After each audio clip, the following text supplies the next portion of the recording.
Dark Crisis on Infinite Earths is the current big event going on in DC Comics.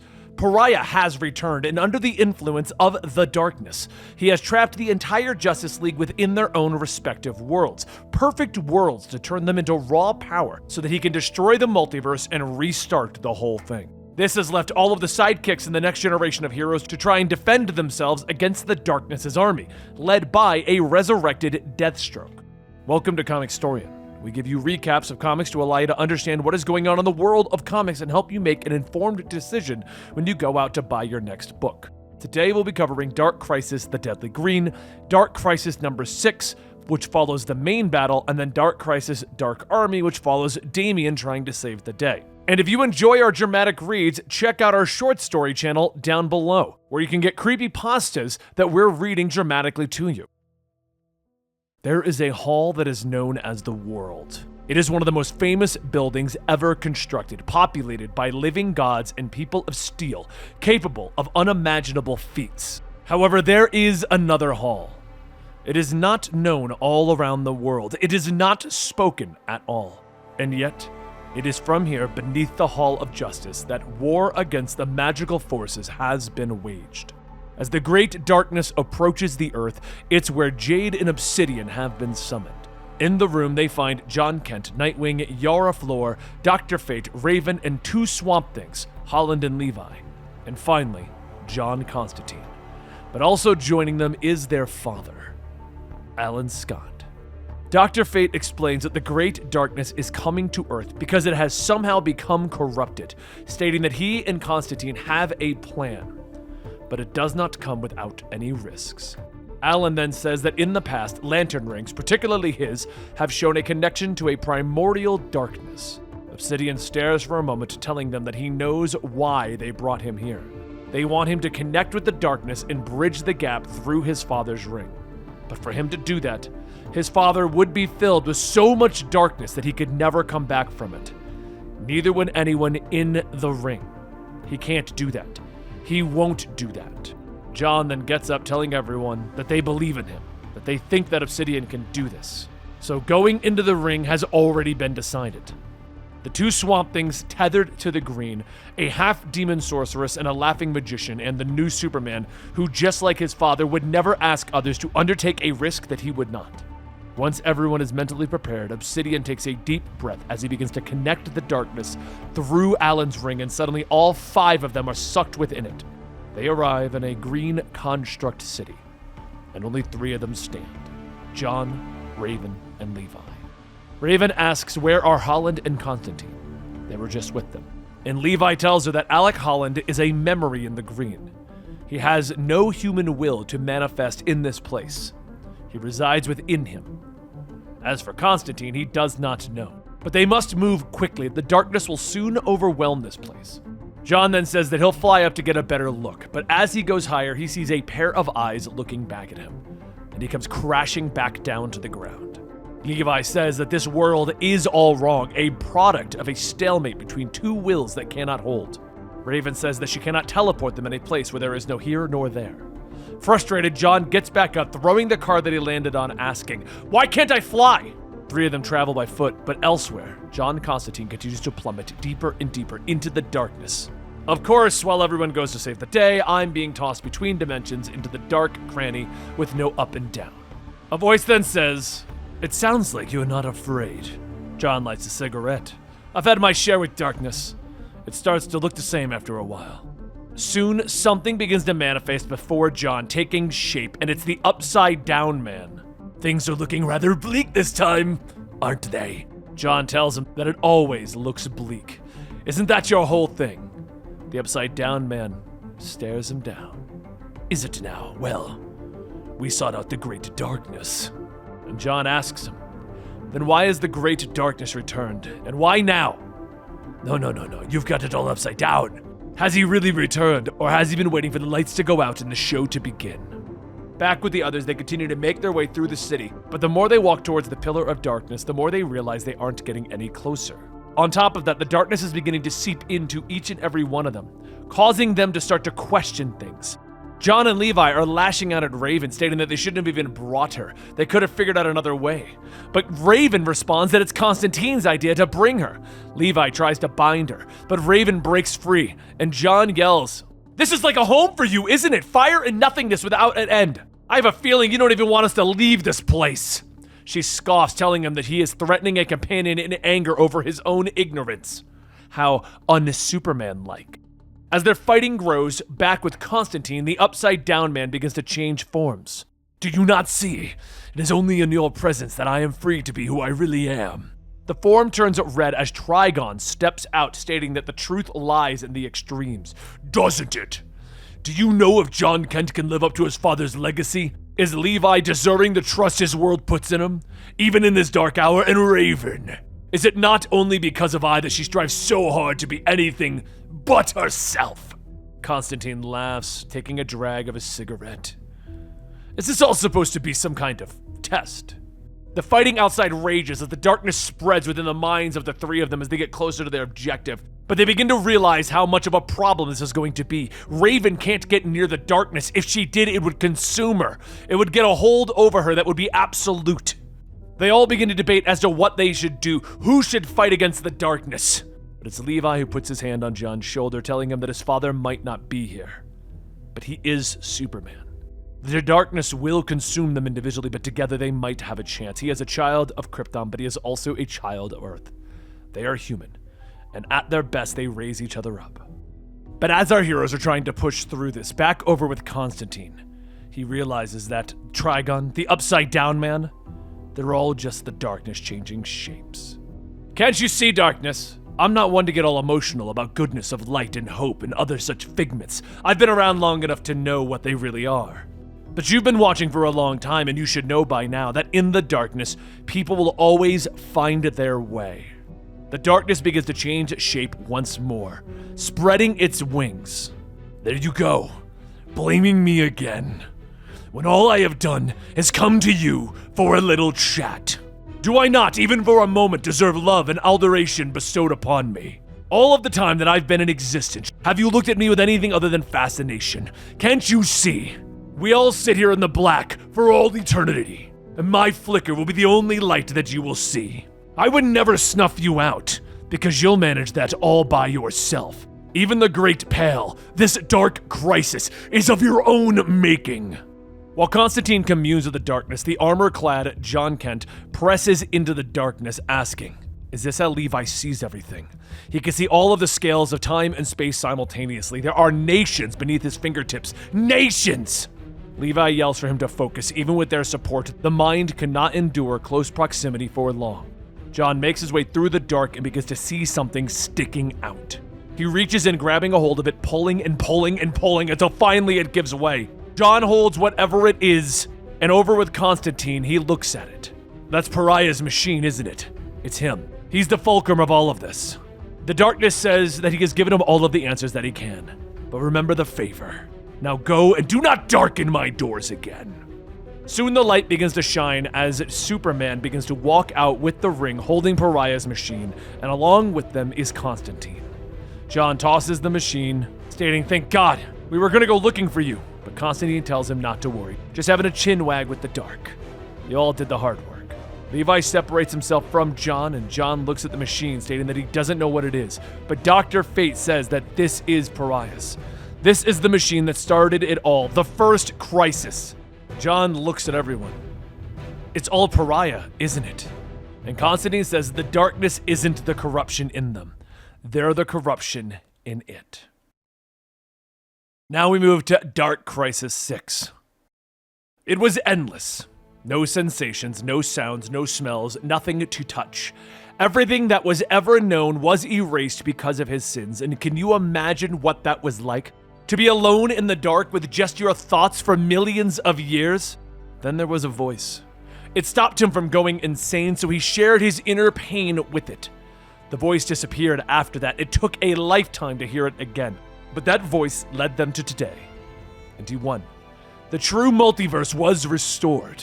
At least that's what Pariah thought to himself, watching his dark army tear down the heroes that fought against him. All he ever wanted was to erase his original sin, and even now it's doubtful that he'll ever escape the darkness that he is lost in. Pariah mutters to himself. Deathstroke asks why is he subjecting him to the same fate then? You promised to end the legacy of heroes, not return to a bunch of worlds. Pariah holds out his hand, forcing Deathstroke to his knees. Did you forget that the darkness still gives me power? Deathstroke grunts. I did what you asked of me. I got your army together. We've created a crisis. Now free me of this pain. Pariah tells him that he will get his way as soon as this world and its heroes are gone. Deathstroke grabs his staff, telling him, Fine! I just need more lambs for the slaughter, so I'll bring them. Across the battlefield, the final battlefield, Roundhouse attacks and Nightwing tells him that he can fight this. You have to break free of Pariah. Ravager swings her sword, narrowly missing. He lies! How many of his students has he left behind before? More and more of the heroes continue to fall, and then a roaring engine can be heard as Jace Fox speeds in, mowing down whoever he can in his way. John tells him that it's a nice bike, but Jace tells him that he isn't joining any kind of a team. But he can't sit on the sidelines while people get hurt. And he isn't alone. More heroes begin to join the fight. Contrary to John's request to join the Justice League, they realize they just need to be here. And while things begin to look like they might be getting okay, like they might be winning this fight, Pariah joins the fray, obliterating as many heroes as he can with a wave of his hand, reducing them down to nothing more than bone and dust. But while things begin to look bleak inside of the Hall of Justice, Mr. Terrific and Black Adam run out with Pariah's antimatter cannon, telling everyone that they may have a chance if they just get it up and running. Jace looks at the machine, stating that his dad and brother might be geniuses, but he knows a thing or two about this. Pariah looks back, asking, Is that my machine? Dark Army, stop them! All of Pariah's forces begin to converge on the cannon as Jace asks what do they do about that? Without even thinking, John Kent flies out and Yara Flor asks what is he doing, and John says to her, This is a job for Superman! Pariah orders everyone to focus in on John, but while distracted, Yara uses her lasso to capture Pariah, telling him whatever voices he is hearing in his head, it is not the great darkness. You need to see the truth. Pariah looks around at all of the destruction. The voice. I can hear it. It tells me what to do. I was in the dark for so long, alone. It can't be a lie. You lie! Pariah breaks free of Yara's lasso, and John faces off against some of his father's greatest foes, fighting harder than he's ever fought before.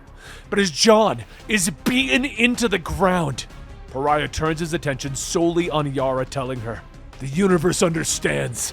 It will reward me for returning the infinite Earths, and then I will finally know peace. At that moment, there's a flash of light, and the antimatter cannon activates. The box closes in around Pariah. He tries to fight against it, but his body begins to fade away as he says that he could see it. My curse. It's over. I see my world. My family. John Kent sits up smiling. I did it. I bought them enough time. I hope my dad is proud of me. He closes his eyes, awaiting his fate. Doomsday charging in, prepared to end the son of Superman, the new Man of Steel. And just before Doomsday could take his life, there's a sudden boom! John opens his eyes to see his father standing there, holding back the punch. Using what strength he has left, he combines it with his father, punching Doomsday away. He turns back. You're alive! Mom is gonna be so happy! And with that, he collapses. Superman catching his son, telling him, Take it easy. You've done enough. You kept things safe while we found our way home. John looks at him. We? Superman smiles. It took a few detours, but we followed the light. With the help of Hal Jordan and the Flash, those that were seemingly killed had been consumed within Pariah's world, and they were now freed, and they were quickly turning the tides of battle. Mr. Terrific looks out, stating that the multiverse is still in danger. The damage that Pariah's infinite Earths caused is still here. How are things looking on your end? Alan Scott responds, stating that his ring is stating that the darkness still spreads across the multiverse. Whatever Pariah did is not done. Zatanna then asks the biggest question.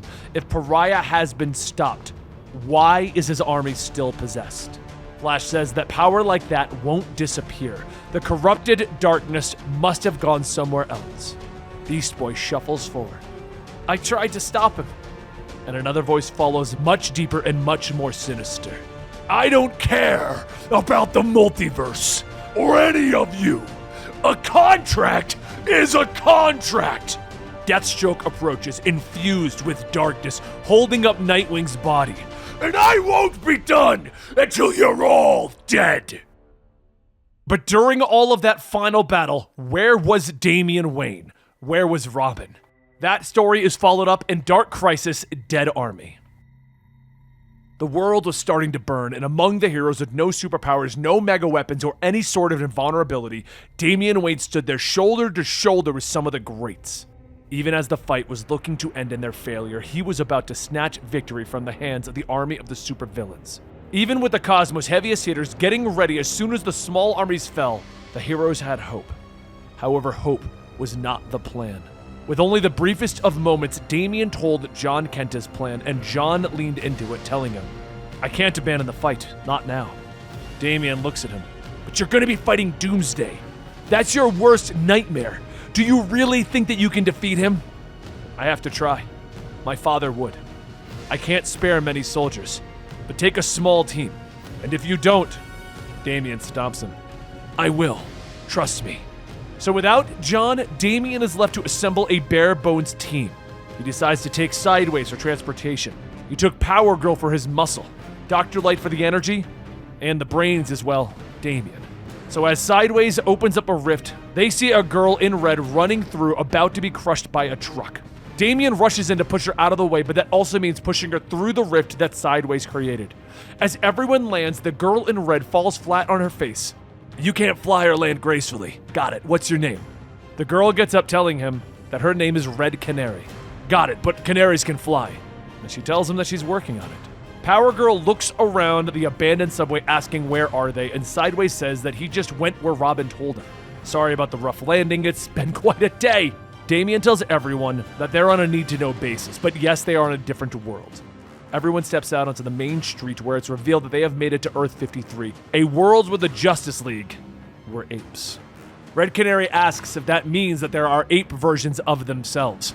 Damien tells her that it doesn't matter who lived or died here, a world where the Justice League were apes. Using a watch that he borrowed from Mr. Terrific, Damien informs them where they need to go.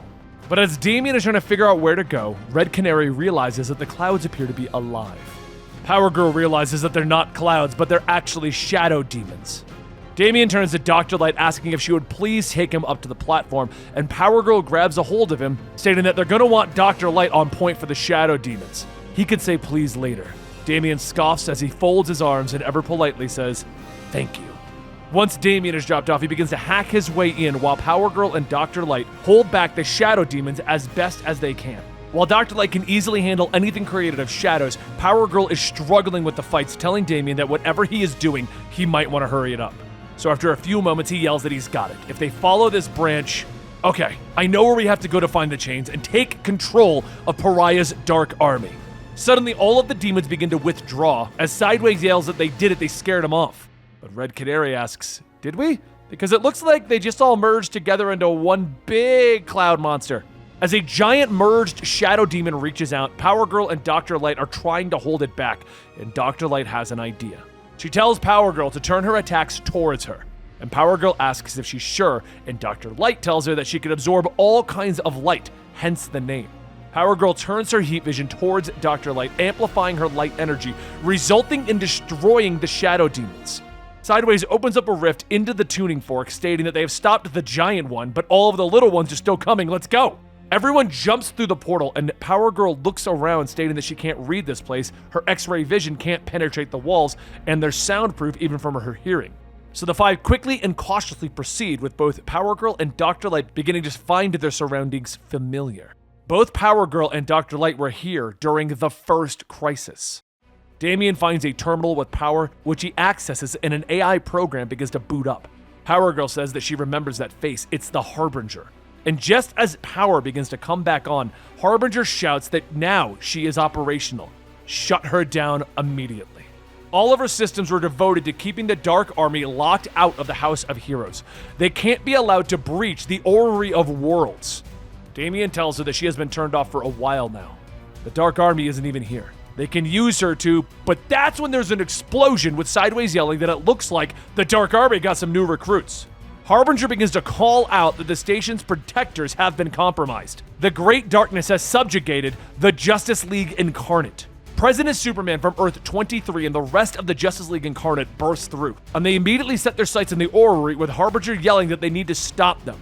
Sideways asks how are they supposed to stop all of these people with superpowers, and ouch! Captain Carrot bites down on his shoulder, and Power Girl punches him off, with Damien helping Sideways, stating that they should have ripped him in half.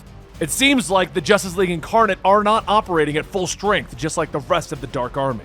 But if they were to break into the Orrery, they would be able to infect all of the worlds at the same time. But what if they broke into it first? Harbinger says that she would not recommend it. No mind is meant to endure the cosmic conceptual space inside of the Orrery. Mary Marvel punches the glass hard enough to break it, and with no other options, Dr. Light phases herself through the glass as pure light. As she soaks in the light, she says that she understands. Pariah's technology connected him to the Great Darkness. However, the Monitor made her part of something too. Something inside of her already shines across the multiverse. And not just the 52 worlds, but the infinite worlds. With the glass weakening, the infected heroes begin to turn their attacks towards Damien and the others, while Damien makes the decision to send the infected out into the bleed. They will need to buy Dr. Light as much time as possible. Red Canary warns that they don't even know if the Justice League Incarnate can survive out there. They're still technically good guys, but Damien says that this is war, and they need to make hard decisions. But before they can make that decision, Dr. Light returns, infused with pure cosmic light, and she begins to remove the chains binding the Justice League Incarnate, allowing them to return to their normal selves. Captain Carrot tells Sideways that he's sorry that he tried to eat him, and Sideways laughs nervously. Haha, right, no worries. Dr. Light then says that things didn't work as they expected, but the Orrery at least showed her how to fully embrace her light ability. Damien says that they'll make do. If they can't take the chains of the Dark Army, at least they can break them. All right, everyone, get ready. It's time to take this fight back to the Earth. Are you prepped? Everyone stares for a moment, and Superman whispers to Mary Marvel that she has the wisdom of Solomon, right? What are your thoughts?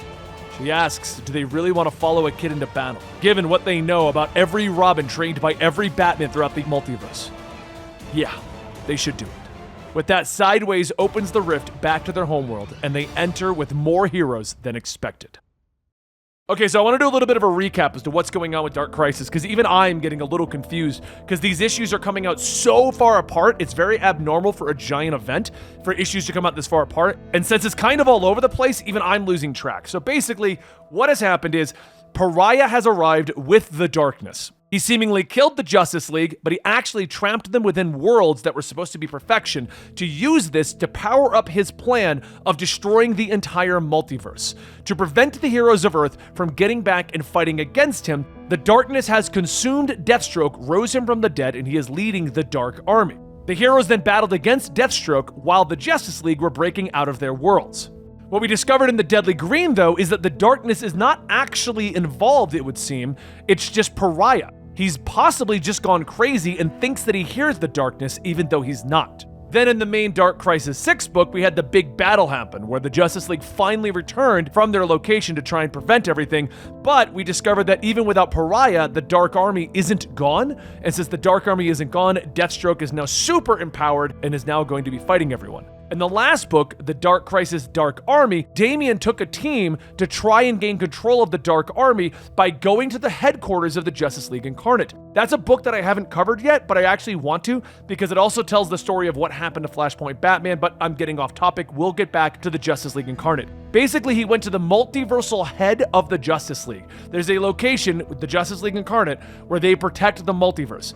Damien's plan was to go there because he thought that he'd be able to control the Dark Army. But what they discovered is that they can't control the Dark Army, but they did find a weapon to break the Dark Army's hold. So now everyone is all together for the final battle against Deathstroke, which is going to be coming out. And I believe we have 2 more issues in this of the final battle against Deathstroke. So that's where we are in the storyline. I know it's getting a little all over the place. It would have been a lot easier if they came out closer together, but hey, I'm trying here. I hope you guys enjoy. Don't forget to like and subscribe and hit that notification bell because I'm going to be concluding this because it wraps up at the end of December so that DC can do its soft reboot. So we got to get you guys prepped up for that. And on top of that, I will see you guys in the next chapter of Dark Crisis right here at Comicstorian.